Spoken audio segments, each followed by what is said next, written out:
नाज़रीन अवामी न्यूज़ में खबरों सिलसिलो जारी है। इन वक्त पीर जो गोठ में खबर ॾींदा हलूं। पीर जो गोठ लॻ गोठ बार लाड़क में बासरनि माण्हुनि खिलाफ़ एहतजाजी मुज़ाहिरो कयो वियो आहे ऐं इंसाफ़ जो मुतालबो कयो वियो। घर आहिनि इहे सभु पोरियत ऐं क़ौमी माण्हुनि जा घर आहिनि।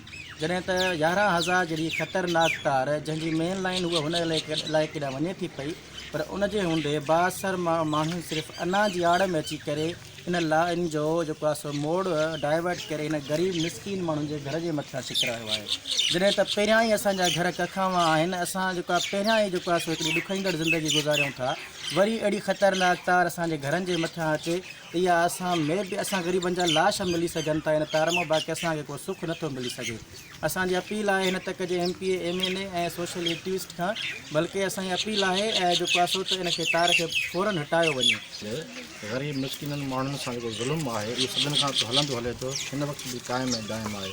इन में जेको आहे सो असांजो हीउ केस जेको आहे उहो बासर त ज़रूरु मुलविस आहे, पर हिन में सरकारी ऑफिसर जेके करप्ट ऑफिसर आहिनि उहे मिली भगत करे चंद रुपयनि जी ख़ातिर जेको लाइन जो असली जेके नक्शे में हीअ लाइन वञणी आहे उन रस्तो मटाए करे ग़रीब ऐं मिसकिन माण्हुनि जे घरनि खां जेको आहे सो उहो रस्तो अख़्तियार करायो आहे। जॾहिं त हीअ लाइन गैर क़ानूनी आहे ऐं फिज़िबिलिटी रिपोर्ट में शामिलु कोन्हे। हू शायदि सम्झनि था त माण्हू अणपढ़िया आहिनि, माण्हू सम्झनि ई कोन था ऐं हू वॾेरे जी वांगार रहंदे उनखे राज़ी कंदा, पर माण्हुनि में शऊर अची वियो आहे ऐं माण्हू सभु सम्झनि था ऐं हीअ माण्हू मुसलसिल हफ़्ते खां इहो एतिजा रिकॉर्ड कराइनि पिया। हाणे असांजो मुनासिब इहो ई आहे, मौक़िफ़ इहो ई आहे त बाबा हीअ असांजे मथां ज़ुल्म हटाए वञे। 11,000 जहिड़ी ख़तरनाक लाइन असांजे घरनि जे मथां विछाई थी वञे, सो इनखे बराए महिरबानी हटाई वञे। इन सां असांजो जानी ऐं माली नुक़सानु थींदो। पैसनि ते एस्टीमेट चेंज कई वई आहे, एस्टीमेट चेंज कई वई आहे। उन्हनि सां XEN SDO lineman line superintendent सभु मुलविस आहिनि। बासर जेको वॾेरो आहे असांजे ॻोठ जो उन सां सभु मुलविस आहिनि।